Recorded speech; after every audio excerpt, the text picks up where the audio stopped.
दोस्तों नमस्कार, बिहनिया संजय से मैं कौशल तिवारी। मानवता को शर्मसार कर देने वाली यह घटना थी। 3 साल के मासूम के साथ परिवार के आधा दर्जन लोगों की नृशंस हत्या कर दी गई थी। गर्भवती महिला के साथ दर्जन भर लोगों ने बलात्कार किया था और पुलिस बचाने में अपनी पूरी ताकत लगाती थी, राज्य सरकार बचाने में पूरी ताकत लगा दी थी।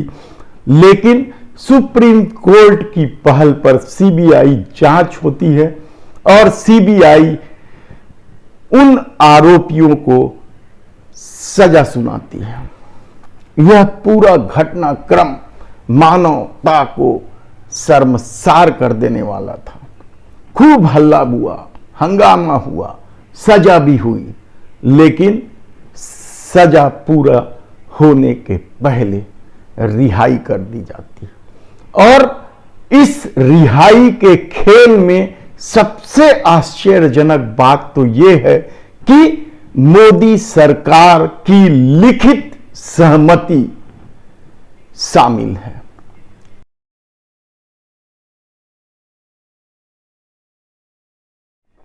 तो क्या हम यह मान ले कि किस तरीके से इस देश को बदला जा रहा है?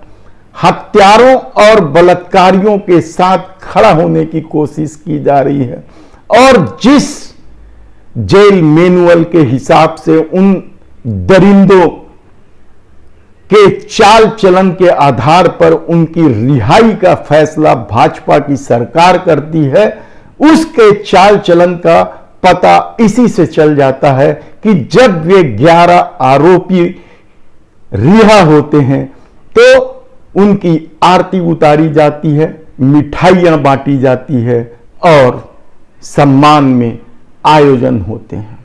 ये पूरा घटनाक्रम क्या आप किसी धर्म के आधार पर आंक सकते हैं? लेकिन गुजरात में चुनाव है और शायद चुनाव के पहले यह रिहाई सिर्फ हिंदुओं को आकर्षित करने के लिए किया गया है, कहा जाए तो गलत नहीं होगा। मानवता को शर्मसार कर देने वाली इस घटना में पहले ही दिन से संदेह था कि जरूर मोदी सत्ता की इसमें भूमिका है इस रिहाई में, और यह खुलासा कल सुप्रीम कोर्ट में सामने आ गया। राज्य सरकार ने रिहाई को चैलेंज करने वाले लगभग दर्जन भर याचिकाओं का जवाब देते हुए जब केंद्र सरकार के गृह विभाग के पत्र को भी इस दस्तावेज में शामिल किया तो सब कुछ आईने की तरह साफ हो गया कि किस तरीके से पूरी सरकार और पूरी पार्टी हत्यारों, बलात्कारियों जैसे दरिंदों के साथ खड़ी हुई है। यह शर्मनाक घटना को लेकर जितनी भी निंदा की जाए कम है, लेकिन सत्ता में बैठे लोग जो हिंदुत्व की वकालत करते हैं उन्हें शर्म नाम की चीज नहीं है।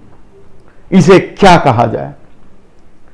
यह विभत्स घटना सिर्फ एक घटना नहीं है। हमने पहले ही बताया था कि किस तरीके से पूरी भाजपा हत्या और बलात्कार के आरोपियों के साथ खड़ी है, चाहे वो राम रहीम हो, स्वामी चिन्मयानंद हो या फिर प्रदीप कुमार सेंगर हो या कठुआ में मासूम 8 साल की बच्ची की बलात्कार करने वाले लोग हो या फिर दूसरी तमाम कई घटनाएं। हमने छत्तीसगढ़ की भी 3 घटना का उदाहरण दिया था कि किस तरीके से महिलाओं को प्रताड़ित करने वाले रेप के आरोपी पार्टी के संगठन में बड़े पद पर बने हुए हैं। तब सवाल यह है कि ये किस तरीके से भारत गढ़ने की कोशिश की गई है कि दरिंदों की रिहाई में पूरी सत्ता अपनी पूरी ताकत झोंक दे सिर्फ चुनाव जीतने के लिए। यह कैसा चुनावी खेल है?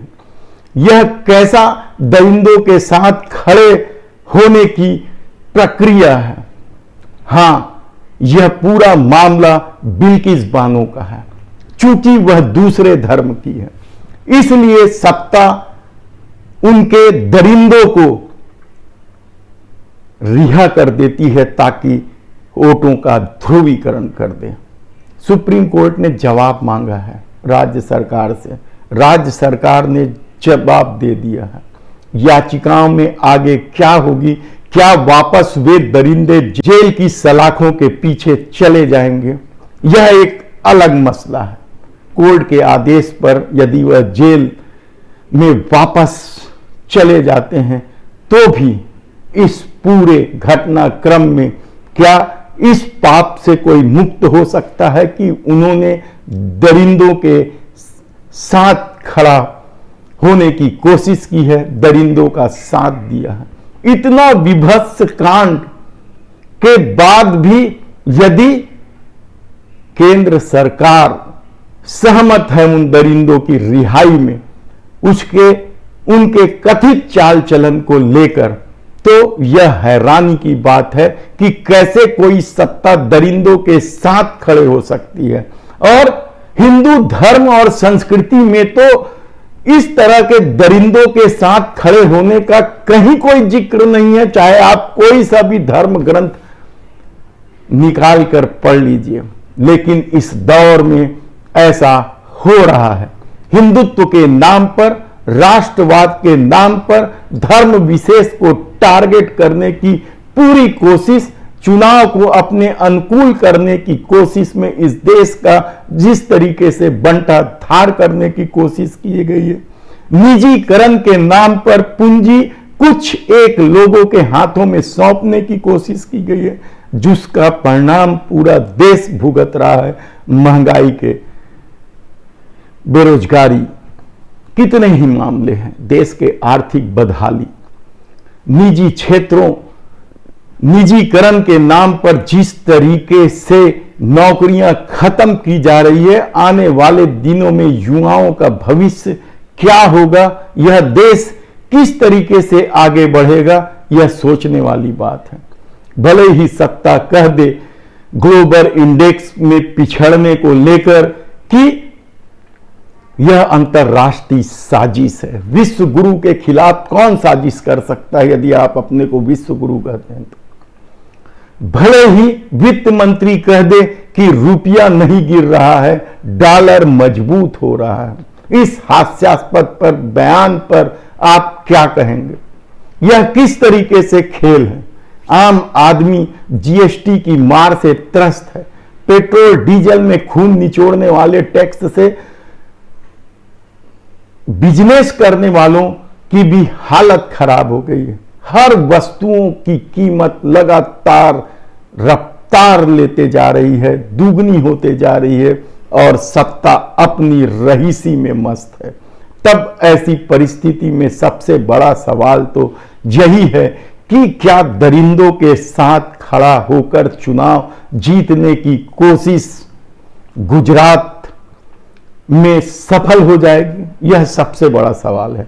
हालांकि गुजरात की परिस्थितियां कुछ दूसरे तरह की है।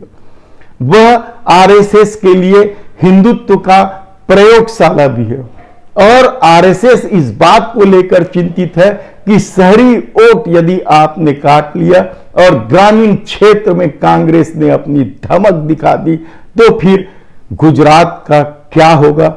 और गुजरात गया तो 2024 में मोदी सत्ता का क्या होगा? तब वह 2025 में अपना शताब्दी समारोह कैसे मनाएगी? इन तमाम सवालों के बीच सबसे बड़ा सवाल तो यही है कि क्या सत्ता के लिए दरिंदों के साथ खड़ा होना जरूरी है? धन्यवाद।